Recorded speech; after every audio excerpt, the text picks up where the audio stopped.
Human-centric, human-central. And I'm up. All right. Everyone have a good conference? Woohoo! Yeah, freaking love Converge, and I'm really glad you guys stuck around for the last talk of the day and hanging out with me. I really appreciate it. This talk is on design. My name is Wolf Goerlich.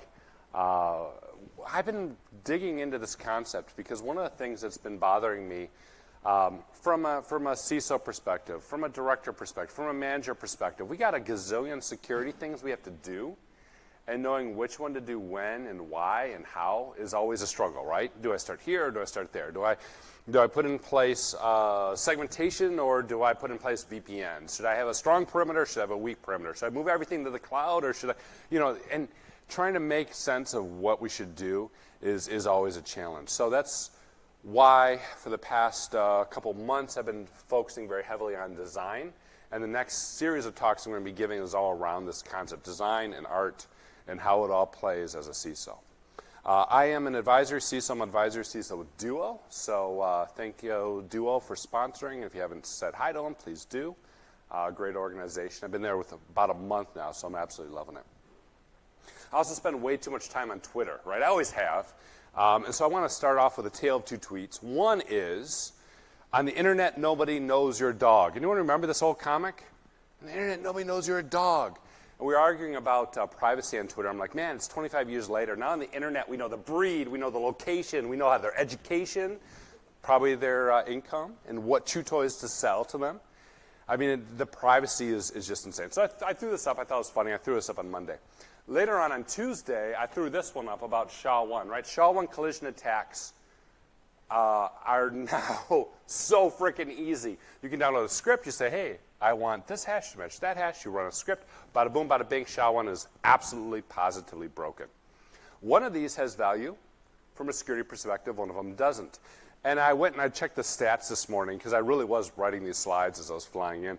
And I checked the stats, and the funny one got 298,000 views. And the SHA-1 got 5,000 views. Like, nobody freaking cares about security. Yes. That's funny, right? We'll retweet the one 30,000 times, 300,000 times. And this happens to be again and again and again. If I put something on that my wife said was really cute or was sassy, everyone watches that. I'm like, preparation is important in cybersecurity. You shouldn't just do prevention detection. One fave. Like 10 people viewed it. Like, no one cares about security, and this is something that I struggle with all the time. And of course, it's a problem because effectively we ask our users and our community to juggle chainsaws, don't we? I mean, we trust people in our organization to juggle chainsaws, and that creates some really fascinating, challenging security problems. Obviously, security happens when mankind meets the machine. That's where the security happens. That moment where we touch the machine, there's a security decision being made there. And of course, it oftentimes goes wrong. Anyone watch Sam's talk earlier on the phishing? Frickin' awesome talk. Awesome talk. And the types of things I love about coming to Converge and hearing. Real-world practical advice. And obviously, we hear all the time about how rampant phishing is and how much gets lost. There's an organization called the IC3, which is responsible for collecting and investigating internet crime and business email compromise. Phishing leading to business email compromise. The losses from that was $1.2 billion with a B, $billion last year. Insane. So anytime you can do a phishing campaign, of course, we're doing pretty good. But it happens the moment the user touches the computer. Similarly, there's the payroll diversion scams, where they're like, oh, pay this person that thing. And that's like another $100 million just leaking out because someone's payroll got compromised. Obviously, users are a problem. But we oftentimes pick on users because they're easy. We pick on users, and everyone's like, oh, if only people stop clicking on stuff. But of course, it gets worse than that because software developers are writing code all the time. And are they doing it in a secure way? Maybe. We hope so. Maybe. Probably not. And at the same time, we've got, hey, come on in. I was just telling you that all the tweets I'd say about you are always the one that everyone likes. Now you're caught up. And now we also have IT professionals, right? So IT professionals who are standing up servers and services and infrastructure in a secure way, probably not. In a safe way, no. But we're relying on them, right? Especially in the day and age now where everyone is usually spinning something up in the cloud, probably hasn't checked with security anyways, is in an Amazon instance that we had no idea about, or worse, we find out we're on Azure. It happens, right? I locked down our Amazon environment. Good. We just won't tell you about Azure. And of course, that's just like infrastructure as a service. That's not even taking into account software as a service and everything else. And how many breaches did we have this past year from S3 buckets? Someone left an S3 bucket open and didn't check or didn't know. I've got a friend, client, and colleague who actually wrote a script just to scan his environment for S3 buckets just because he got sick of that happening. And he's still, even though there's been education, there's been conversation, we've had culture, folks. There is a culture of security. Still finds S3 buckets all the time that they spun up and are open to everything. So we know this happens all the time. You know, errors, according to the Verizon Data Breach Report, which was recently released, account for 21% of the breaches. Someone did something wrong. Mankind makes mistakes. Mankind touches the machine. That's where security happens. And that led me to start trying to figure out how we could re-envision security around the human concept. We know this about communication. We say this all the time, right? Communication is not what we say, it's what they hear, right? As managers, as spouses, as good human beings, we try and absorb this and remember. It's not what we said, it's what they heard. I would argue that InfoSec security is not what we control, it's ultimately what they do.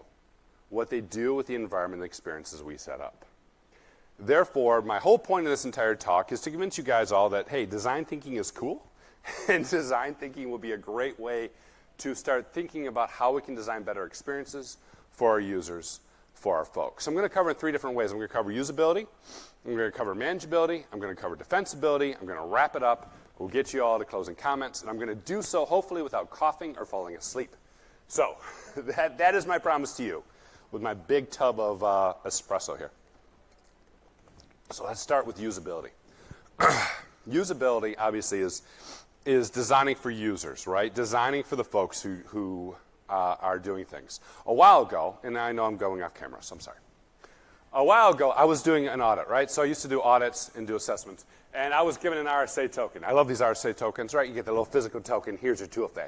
This is great, and it's okay. We're going to protect our audit evidence. Like, all right, how do I do that? They're like, you got to use this VPN, and it was only slightly more modern than this display. This was probably the oldest VPN I've ever seen. It was like antiquated, barely worked. And you put in your username and password, and then you put in a variation of the first 4 characters of your password, which concerned me, because if you knew the first 4 characters of your password, it doesn't seem hashed to me. Does it to you guys? I don't think so. But you do the first 4 characters plus the code on your RSA token. And then, third time, sometimes it would tell you put your password in wrong, usually, because I was hurrying. And sometimes you'd have to re-enter just the RSA token because you put it in right and for whatever reason the firewall wanted it to. And I'd get a great message like that. That was step 1, to get on the network. Step 2 was everyone had a unique one of these. We now had to go to the command prompt and net use to the drive where the folder was using a shared credential for my then employer where we were getting the network evidence. And then we'd pop up that network evidence where throughout the assessment they would periodically go, what file were we using? Oh, I'm sorry, we just overwrote that one. That's not the right version. That's why your audit's wrong. Ah! And I'm a security professional. Now, I had about 30 other accounts at a time, but I'm a security professional. I'm a technical person. I know how to do all this. Why am I doing this every single time? It was terrible. It was fundamentally terrible. And I think as security professionals, we forget, yes, it's a great idea to have a VPN. And multi-factor, yes, I believe in multi-factor. And yes, we should have shared folders that are protected. Yes, but are we thinking about the experience that we're giving to our users, an experience that we're asking people to go through to make anything happen? You guys all know William Gibson, right, of the famous Hack the Gibson, the Hackers movie. I realized the other day the Hackers movie came out when my career started, and I used to think that was cool. Like, yeah, Hackers came out when my career started, and we could, like, rollerblade in the data center. And I'm like, oh, my God, that was way too long ago. All right, so William Gibson, of course, guy who the Gibson was named after, had this quote, "The street finds its own use for things." What's fascinating is whenever we do not take usability into mind, whenever we do not take usability into account, what do people do? They find their own use for things. They find their own way to do things. They find their own workarounds. They do all the sort of things that give us heartburn and keep us up late at night and cause us to drink. Seriously, though. I like to say that my risk appetite, what's your risk appetite? My risk appetite is bourbon. I mean, at that point in time, because, users. But they do life hacking, they do work hacking. And why is that? Creative constraints is the answer for that. If you guys haven't looked at creative constraints, highly recommend you do so. It's a fascinating field. The basic theory is this. The more constraints you put, the more creative people are. Which really explains why the tighter the environment is, the more likely people are to put it on a thumb drive, copy it down, take screenshots, do other crazy stuff to work around it. We create the demon of our own making in this situation. So one of the areas I've been studying for this is human-centered design. Human-centered design is about taking into account the psychology, not just the technology. It's about being empathetic, which is sometimes very hard for us. We just want them to do what we ask them to do. It's about being kind. It's about being kinder than necessary to the experience that we're asking these folks to do every day in and day out. And on the one hand, it seems kind of soft and touchy-feely. On the other hand, if you take into account creative constraints, I would argue that it actually makes our environments more secure. So human-centric design has some design principles. Contrast, right? How the variance of different activities or different displays look, proportion, how they're aligned, proximity. If things are close together, human mind is, they must be related. What the pattern is of behavior, how is it unified, how is it aligned with how you think and how you act, and this movement is a repeatable movement that you can build intuition about and build skills around so that when you do things, it behaves in a normal way. Very, very fascinating. Now you're thinking, okay, that's cool, but what about security control? I really just want to lock my users down. Part of it is the pattern side, right? You guys may have heard me say many times that when work looks like work, work gets done. If a user sees something and it looks like normal work, they're going to do it. Hey, great, awesome. If it looks confusing, if it looks a little different, if it looks a little odd, they're going to get creative. We don't want them to be creative. We want to take the work out of it. So the concept of pattern, right? Using pattern for usability so that people always log in the same way. So there's a similar experience when they're connecting up remotely to when they're connecting up internally. So that when they're working at the coffee shop versus when they're working at home, that you have the same pattern. When you're doing development, that the SDLC has a defined pattern, that we know when we're going to check code and when the pen testers are going to test it, right? That you have that repeatable process. That concept of pattern becomes very, very important because it ingrains in people that this is just how things work.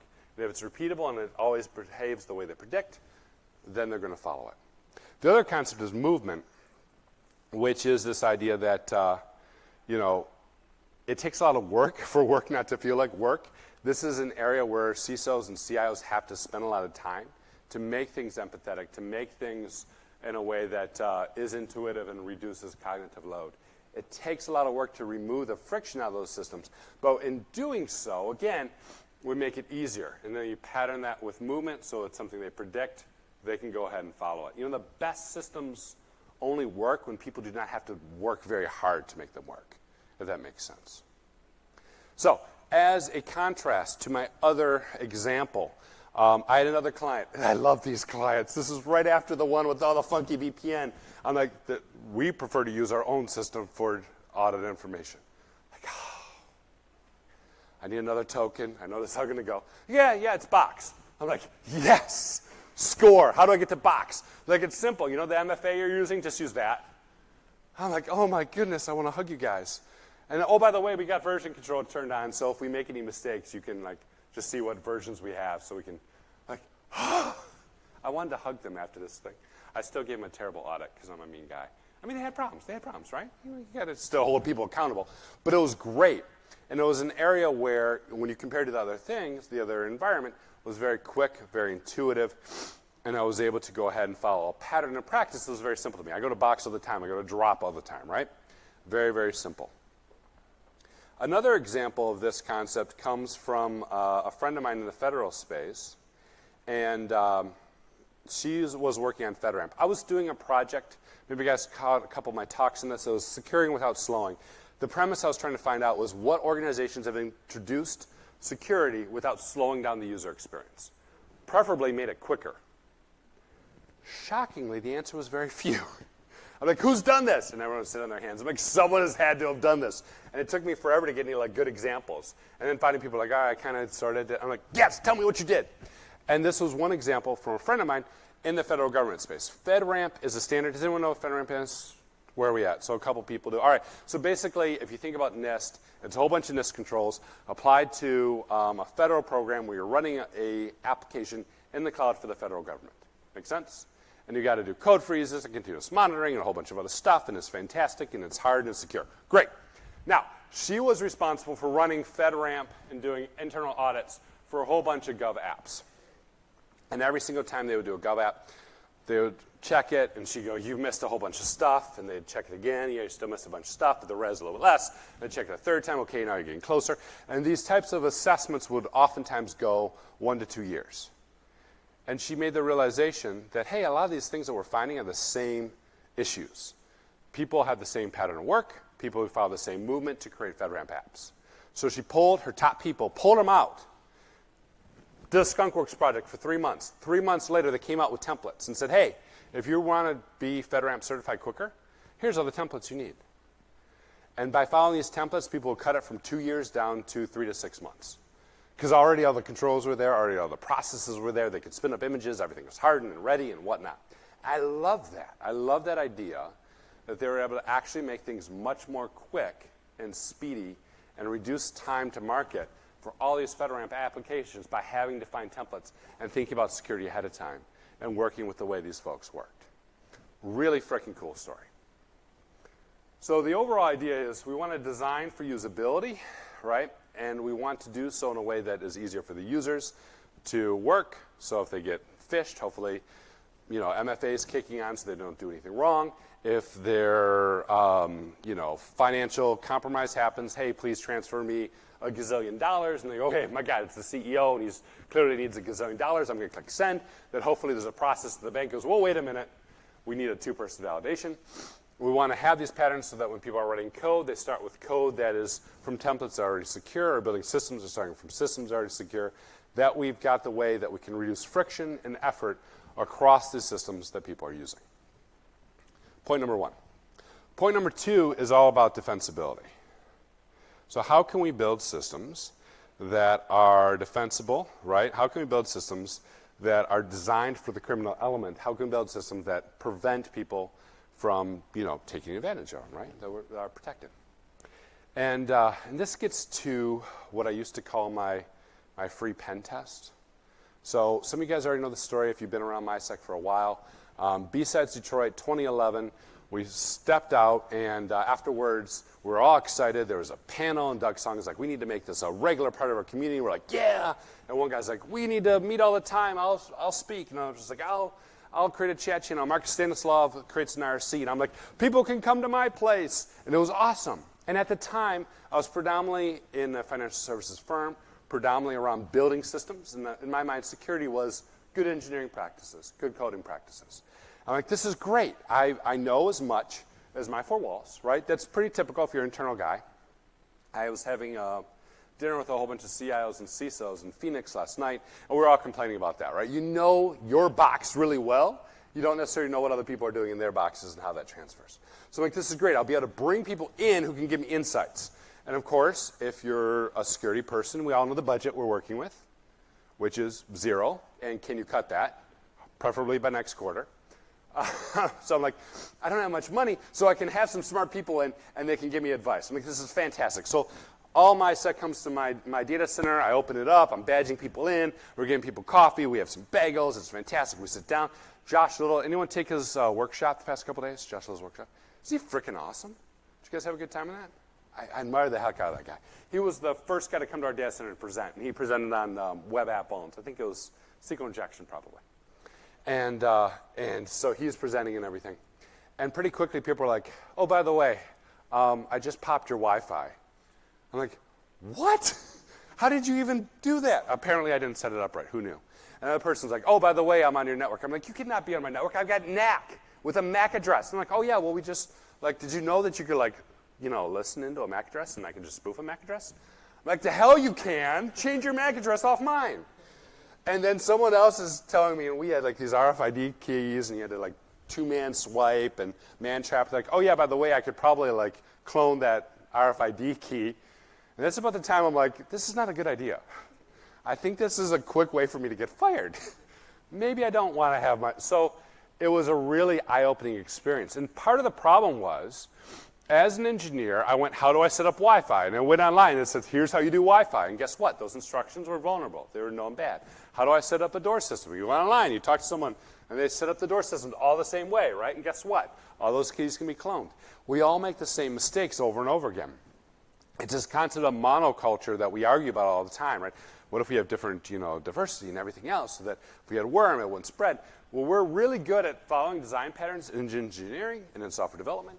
And if those design patterns lead to monoculture, it makes it very easy for the criminals or the curious to come up with great ways to wormify it, make it repeatable, and go after us.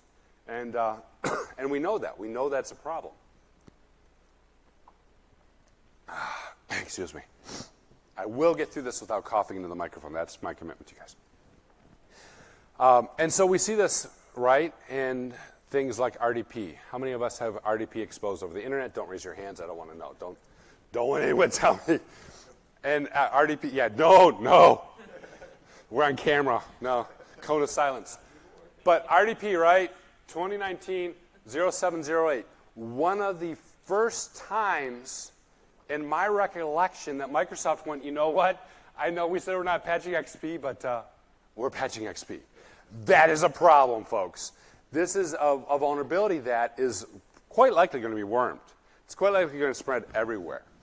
And the point is that RDP is always on port 3389, right? That's how you set up. You set up RDP. We're going to open it up, and maybe we'll have people VPN or whatnot.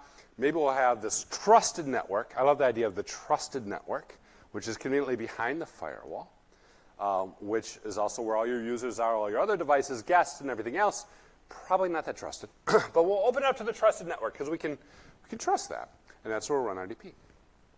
Now, one of the things I think is very interesting is if we do get wormed, and this worm spreads everywhere, what happens to people not running RDP on 3389? Probably not going to get whacked, right? Right away. Or it's going to force someone to do manual testing. Or it's going to be a worm that scans your entire port range, which will take forever. Most people who do just a little bit of tweaking, it's a great way to quickly break a bug or a worm. We usually don't think about that because, oh, security through obscurity, that's bad. We were taught that was bad. School, they said that was bad. We know that's not, we don't do that. But when we think about criminal hacking, it's often those same creative constraints. Here's the constraints. Here's how the environment is set up. And that, of course, pushes criminals to be better criminals. What can we do to make things more tricky? And we all know, we say this all the time, I'm on the defense side. I've got to be right every single time. But the criminals, they only need to be right once. We hear that all the time, right? It's kind of our cop-out whenever we miss something. Verizon Data Breach Report finally has stats on this, and it made me so happy. It looks like something like this. Let me walk you through this. This is how likely attack is to succeed. As you can see, it falls down. 1-2 steps. They win, we lose. The more steps it takes, the harder it is to do it. If you can shift an attacker from 1 step to win to 5 steps to win, their chance of succeeding has now dropped to about 50%. Isn't that fantastic? I mean, for years we've been like, oh, well, no, they need to be right every single time for every single step that we put in their way, plus avoid our detection. If we make them port scan and guess, how likely are we to catch them then, right? Make it more noisy. And then they can win. It's really quite a fascinating flip on the common way of thinking about things. And it's also an interesting way, again, to use human-centric design. Because in human-centric design for usability, it's all about making it nice and reducing friction. Human-centric design for defensibility is about making it a human nightmare for the criminals. How can we make it so hard and so complicated and so convoluted that they have to do 5, 10, 15, 20 steps to get in, because when they do, we know we're going to stop them, be able to catch them, and crack it. And there's been some great stories over the years about this. People who've done honeypots, right? People who've done SQL instances that have wasted criminals' times, for instance. I love, again, different ports on different areas, changing things a little bit so that there's enough security through obscurity that people get distracted, confused, and be muddled, which gives us an opportunity to catch them. And if it's malware, it gives us an opportunity to break that malware. I used to run all my servers back in the day, my Metaframe servers, on the M drive, which was freaking awesome because all the malware back then in the day was written for the C drive, and it would crash, and we get infected all the time. I mean, no. But theoretically, we might have been infected a few times, and the malware would always break because we're in a different drive. It was a fantastic way of doing things. So, a couple examples of this. This one will no longer work, but it's one of my favorite stories. This was a MySec person. She discovered on Backtrack, of course, had the default username root and Tor, right? Root and Tor was how it was boot, and you could SSH into it. And also, kind of cool, is if you booted onto the Backtrack CD, it had a predefined signature that you could detect very easily on the network. So she noticed, and she wrote a script that would detect it on the network whenever a Backtrack machine was plugged in, and would immediately SSH into it and shut it down. And so pen testers would come up and they'd, I'm going to pack your boxes. I'm going to flip the table. And they'd be like, why does it keep shutting down? And they go 1 day, 2 days, 3 days. And they'd be like, 4 days into it. I can't figure it out. It was phenomenal. I love that. We can start messing around with these concepts and make it really difficult and frictionful. Frictionful? Full of friction. All right. Another example that I like is looking at indicators that wouldn't matter at all to our users. Because oftentimes, when we talk about that like pull between usability and defensibility, if we make it too easy for our users, it's too easy for the criminals.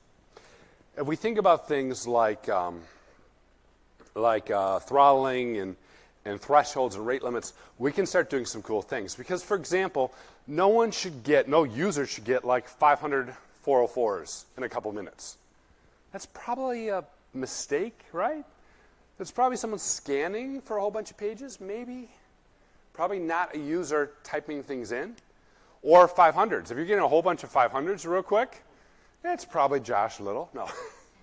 It's someone doing something he shouldn't, all right? So if we look for these things, I had a customer who wrote a very simple script that would threshold those. And if somebody happened in a minute, he had an Nginx firewall, and he would send a rule to the Nginx firewall, and he'd block him for an hour. Because if it was a valid user, by the time they had a problem, and they called it in a help desk ticket, and things happened, about an hour would go by, and by the time it was fixed itself. And he had thresholded both of those things. How much time does it usually take to fix these things versus how many times do we want to put things in? So we can start playing with these concepts of raising the level of difficulty and the friction for the attacker in ways like thresholds and alerts that don't raise the level of friction and difficulty for our users. So that's what we talk about when we're designing for defensibility. That's what we talk about when we're designing and balancing against those two constraints. Finally, manageability. Manageability is, of course, what the security operations team has to do. What we oftentimes have to do in the back end to make sure if something happens that we're jumping on it, that we're taking care of these things, that we're aware of the alerts, that we're on top of it, that we're patching systems and catching vulns and doing threat intelligence and sharing information and doing vulnerability management, continuous monitoring, and security orchestration and automation, and identity access management. Did I miss anything? User behavior analytics and blockchain and big data. That we're doing all those things, that we've got it all under control. A while ago, I was doing a lot of threat modeling, and we put in place this control, part of critical security controls, that basically said if folks were logging in to a disabled account, do an alert. Right? It's one of the critical security controls. It's been in there forever. The account's disabled, no one should log in. And at the same time, I was running a SIM called IBM QRadar. Now, IBM QRadar was this glorious system that I had all sorts of alerts and threat intel and blah, blah, blah. I was part of the ISAC, the FS ISAC, so we had all sorts of stuff popping up into it all the time. And what happened was we set up this rule on a Thursday. On a Friday, one of the employees was let go. And she had a VPN at home, and she went home and tried the entire weekend to log in. Now, her password was disabled, her account was disabled, so she didn't get anywhere. But she generated tens of alerts, hundreds of alerts. And the So that was Thursday. I had Friday off. I had Monday off. I came back on Tuesday, and the council was just blown up. I'm like, what? Guys, why aren't you looking at this? We're getting all these alerts, blah, blah, blah. Why are you not jumping in on this? Security 101, respond to the alerts. And you know what they said to me? They said, I just figure it's Wolf doing what Wolf does. I'm like, what? They're like, yeah, you're always doing crazy stuff, and then there's alerts, and everyone runs. So I wasn't really paying. I'm like, ugh. So I had a serious talk with them about paying attention to alerts and everything. But when I was out at IC Squared, I was with Cooper, right? We were having this conversation. Yeah, you can hide. We were having this conversation. I don't remember who it was. It was someone when I was telling this story, and they raised their hand, and I'm like, yeah, but Wolf, what were you doing about alert fatigue? I was like, backing away slowly. I'm like, no, but it was their fault. You're missing the point of the story. It wasn't my fault. It was their fault. They didn't check. What were we doing about alert fatigue? I had a two-man team reviewing these logs, and I'm throwing like hundreds of alerts at them a day. That's a hell of a lot of alert fatigue, right? Of course they're just right-clicking, closing it all, figuring I was doing something stupid. So when we start thinking about manageability, we also have to think about the cognitive load and the friction we're introducing in the security team who is responsible for looking at these things. And this becomes increasingly important when we think about the way I have defined security over the past couple of years, which is not castle walls, not high strong doors, right? It's bells on strings across the environment that ring whenever an attacker is moving through. Again, if we can get them down to 5, 10 steps, we have a great deal of success in detecting and stopping them, as shown by the Verizon Data Breach Report. So if we can get them to do that, we're in a really good spot. But if we get them to do that, that means lots and lots of alerts. So somehow we need to balance these things and take into account the alert fatigue, going back to being empathetic and kind not only to our users, but to also our security professionals. Going back and looking at these design principles and applying them in a positive way to the folks who are now responsible for managing this morass of a security environment that we've created for most organizations. The two I want to look at is alignment and unity. Alignment is communicating the positioning of information and actions, right? Alignment is how are your security tools aligned? How are they feeding from one to another? How are they presenting a common view? Oftentimes, when I look at something as simple as threat and hunting with a phishing email, what do you do with that? You copy the email that was put in the ticket, you copy it down, you throw it up into another tool, you pull out the MD5 signature, you put it in another tool that looks, and then you look at the header for the IP address, and you throw that into your blacklist, right? And by next time, you're in like 10 different systems you're copying and pasting, trying to create mentally some model of what you're doing, what the user's happening. It's really, really kludgy when you think about what we ask a lot of security professionals to do. Unity is another one. Unity is how all those elements come together, right? Can we pull out APIs and have a lot of this automated and orchestrated? Can we look at SOAR technology and that orchestration to say, okay, if this comes in, follow this pipeline and present us a common view? Can we reduce the amount of alerts that we're responding to? Still keep them so we can dig into it, but reduce it down. This is called the double diamond model of design. Now, we just had the threat intelligence talking here, which is the diamond model. This is not the diamond model of threat intelligence. This is a double diamond model. Double is good. It has nothing to do with threat intelligence. But, exactly, right? 2 is always better than 1. When you're doing design, and this follows for cybersecurity, you start with having any idea of what's going on. And you explore a whole bunch of alternatives until you converge on what you think the problem is. And then explore a bunch of alternatives until you converge on what you think the solution is, right? That is how we oftentimes go about doing cybersecurity. The challenge is, with so many tools, you get about right here, and then you think it's something else, and you go back to there. You get over here, you think you have a good problem statement, because you think it's just a fish, and really it's a determined attacker, and then you're way off in the weeds over here. Or you get about right up to here, and then it's like something funny on Twitter, and you got to retweet it, and then you go get some coffee. It's crazy. So I think design theory 2, industrial design, offers us some really cool stuff that we can use and leverage to try and figure out the best way to put in place those tools so that we can look at the workflow, the experience of those incident providers, and try and design something better. And we think of this like the artist formerly known as CISO, right? What do? We design for the experience of the security team. We prioritize preparation over prevention detection. That was another tweet that I tweeted that no one liked. So here's the thing about that. we've been really good since Winshore 2 in the 1990s to say prevention, detection to security, right? We prevent, we detect. That's awesome. And what that trained a lot of CISOs and directors is to go, before you talk to me about your product, tell me how it drives prevention detection. Because by golly, I read Gartner, and I know I'm supposed to ask that, right? We do this again and again. So the challenge of that is good prevention and detection is very, very tactical. What happens right now. Right now, when something happens, all the information we do the double diamond, and we try and work through the thing. Preparation, the practice, the analysis, the workflow, right? The gamification. Preparation is something that we oftentimes completely overlook because it's not in a Forrester Wave, it's not in a Gartner product, and we don't necessarily know how to build that in. I think because of that, we're so focused on prevention and detection that preparation, the one thing that we could do strategically, is overlooked. If we're focused on prevention and detection and preparation, we're adding a lot of controls. And I would say for security teams right now, for every single addition, there needs to be subtraction. Every time I add a tool or a technique or an alert, we need to be taking away a tool, a technique, or an alert. Not gone. We may still need it. But something that is managed and adding cognitive overhead, every time we add something, take something away. So we can be kind and compassionate towards our InfoSec professionals and as well as enabling them to be very good. So what does that look like in practice? There is a guy up in Michigan who runs IBM QRadar. And I really admire the heck out of this guy. He's so cool. And he's got this great security operations center. It's everything I ever wanted. It's got raised floors and cameras and the whole nine. It's fantastic.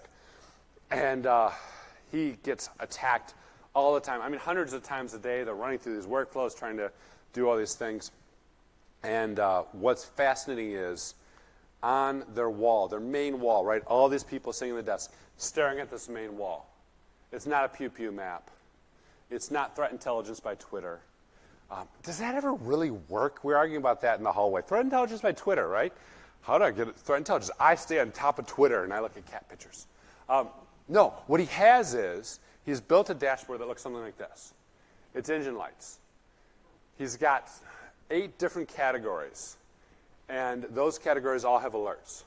High volumes, certain types of alarms, certain types of conditions. And if you look and it's blank, we're good, we're green. And if things start lighting up, they know to change the priority and focus of certain teams within the Security Operations Center. Everything has been simplified down to that point. Now, if the engine light comes on, you better believe they're going to pull over, pull a couple guys off, deep dive into the alerts and figure out what's going on. But isn't that much better than throwing 200, 300, 400 alerts at them every single day? It's really a different way of doing things, a much more simplified way of doing things. And in addition to this, what his team does, back to preparation, is they do quarterly exercises. They look at what's recently been happening in their environment. They look at what's common as their threats. They look at some of their peers and what's going on there. And they say, hey, great, let's all get in the room. Let's talk through this. And let's figure out what would happen if that happened here. And, oh, by the way, you would use that tool? Show me that tool. Oh, that's awesome. You would contain it with the Cisco switch. Do you know what those commands are? Do we have those things written down? Right? They talk through all these things. And they refresh the run books. And they're very, very careful with adding anything. If they add anything, they want to make sure it's data-driven and supported by facts, and ideally, that's replacing something else. Really well-designed, well-thought-out, empathetic way of running a security operations center. All right. So, in conclusion, this is about design. This is about thinking about the environment and experiences we provide people through the lens of industrial design, through the lens of UI, UX. It's about saying that security ultimately depends on empathy. We need to be kind. We need to be kind. And we forget that. We so forget that because I don't know about you guys, but I grew up in the day and age of hackers and IT and hack the Gibson and configure the technology, and the users are stupid, and mom and dad don't understand email, and Usenet's pretty cool, and I just learned how to do something awesome, and I can get root and Tor if I can write some software and rummage through the garbage. This was a great time in the 90s. It was fun. It was not an empathetic time. And when we think about how security has evolved, it's not necessarily evolved to think about the experiences that we're delivering to our users and to our management. And then the fun is, to the bad guys where we make it incredibly inhumane and bad for them. The way to do this is to think about things in those combinations. How are we making it simple for those groups and hard for those groups? And saying that IT does not have to be mechanical, does not have to be technical. It is a mechanical art as a technical art, and much the same as painting and sculpture and all the other things that we go into design. There's this great series on Netflix I encourage you guys to watch if you're interested in this concept called Abstract. And I watched an hour of a guy designing a Nike shoe. I don't like Nike shoes. Those Air Jordans. I'm not really into basketball. But it was fantastic, the amount of craftsmanship and the mechanical art that he had to do to build these shoes. And all that just gets subsumed in this, design and this experience for, Michael Jordan and for everyone about the shoes. Ultimately, IT does not have to be mechanical. It does not have to be utilitarian. It can be creative. IT security can be very creative. It can be very artistic. It can be a way for self-expression, and it can be fundamentally marvelous. We create phenomenal experiences for our end users and for those responsible for defending folks for making the human mistakes that all too often we make that lead to security concerns. I think we have a moral obligation, right, to our users and our peers. I think we have a need to design better experiences, to design better controls, and I think it's an area that's rife for plumbing. And I would highly encourage you guys, if you're interested, to check out Abstract and other design theories. And hit me up over email or on the web if you want to talk further. Thank you very much.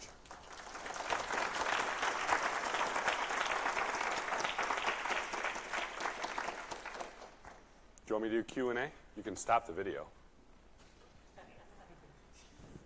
Everything else is off the record.